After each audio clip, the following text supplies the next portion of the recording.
All right, one.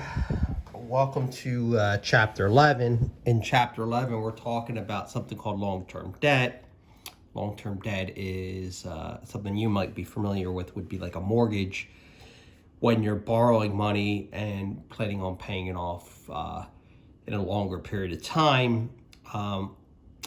Specifically, what this chapter involves is bonds. Most of you may have heard of a bond before because one of your aunts or relatives gave you a U.S. savings bond for Christmas or a holiday or graduation. So that's kind of what this involves, except these are not government bonds, they're corporate bonds. And in a corporate bond, it's a company trying to borrow money and get the best rate they can. And instead of going through a bank, they kind of cut the middleman out, the bank, and borrow directly from the investors. What's a little confusing about bonds is there's multiple interest rates. One is called the stated rate of interest, and that's what the company is looking to pay for interest. And then another thing is called a market rate of interest. And the market rate of interest fluctuates due to economies and so forth. So as you're all aware of now with COVID-19, we're having difficulties, especially in Atlantic County. And the economy's not doing too well, layoffs and so forth.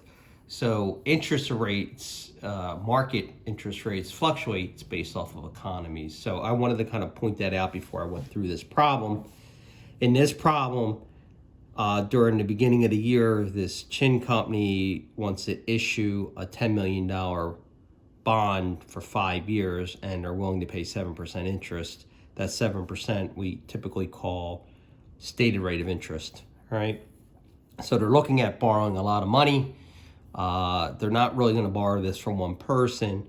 This 10 million would be borrowed over multiple investors, and each investor typically lends $1,000. So this would be like 10,000 bonds, right? And again, they're paying it back in 5 years, and they're going to pay 7% interest. They produce and sell home improvement products. The interest rate is semi-annual. What that means is they're going to pay it twice a year, right? And the market rate of interest, that's what everybody else is paying now, or what's affected by the economy, is 8%. So we're going to give in 7%. Everybody else is giving 8%. So really, to attract people to buy this bond, we can't sell it at what we call the face amount of the bond. What we have to do is discount the amount. And what we discounted that was $9,594,415. So that's why you got two numbers there. All right, in this problem, they want us to talk about in A1, issuance of bond, then the semi-annual payments. Again, semi-annual means twice a year. The first one and the second one. And show the journal entries. And then they want us to determine the interest that's paid and explain, why the company was able to issue the bond for only this rather than that. And I kind of already explained that one. But again, that's because of these interest rates. We're paying 7% and everybody else is paying more, 8%. So to track people, we discount it. It's like going to a store and putting something on a discount rack. All right, so to go over these journal entries.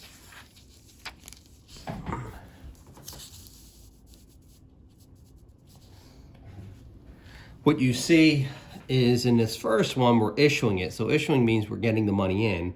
Again, we're only getting $9,594,415. What we got to pay back is $10 million. How they got this number is simply by taking the difference between the two. That we call discount on bonds payable.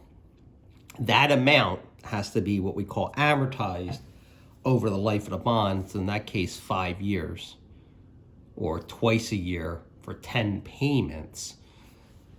And why we got to do that is because at the end, even though we got this, we got to give that back. All right, so this is where this comes into play. We're going to amortize that, which is kind of a fancy word for depreciation. We're going to spread that cost over the life of the bond. So if we go down to number 2, and you look at these numbers, I want to start with this 350. to show the math down here. That's 10 million times 7%. That's the rate of interest we're giving. Why I got 6/12 there is because they split the year in half. 6 months over 12 months because it's semi-annual. So if you do the math there, that comes out to the 350. That's the cash that's going to be paid out. As far as this discount, we had to amortize it, spread that cost over 5 years or 10 payments. Why 10 payments? Because if it's twice a year and for 5 years, you get 10. So down here, what I did is I took the 405,585, that's this discount, divided by 10 payments, and I got this number. The reason why we're crediting discount on bonds payable is because we made it go up with a debit. By crediting it, we're making it go down.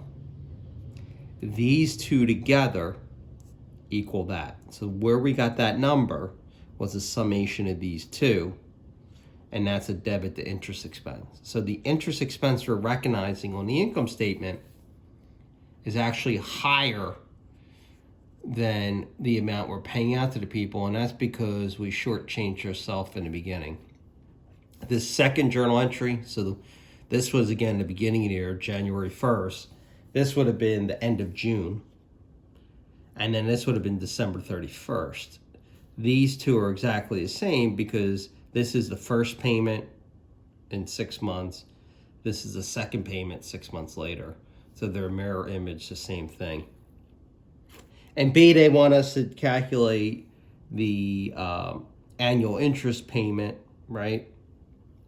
And then figure out what's called the interest expense. So the annual interest payment, to go over this, the payment would be the 750 plus, I'm sorry, the 350 plus the 350 or 700,000.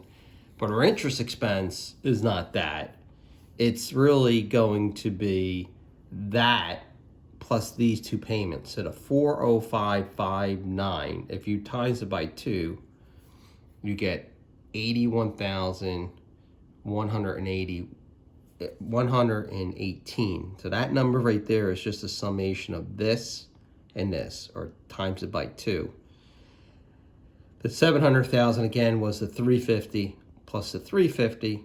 If you add that all together, the interest that they're paying out is going to, or actually the interest I should say they're recording, not paying out, but we're recording during a year, is going to be 781,118. Why it's greater than the cash that they're paying out is because of the amortization, the amount they cut off in the beginning.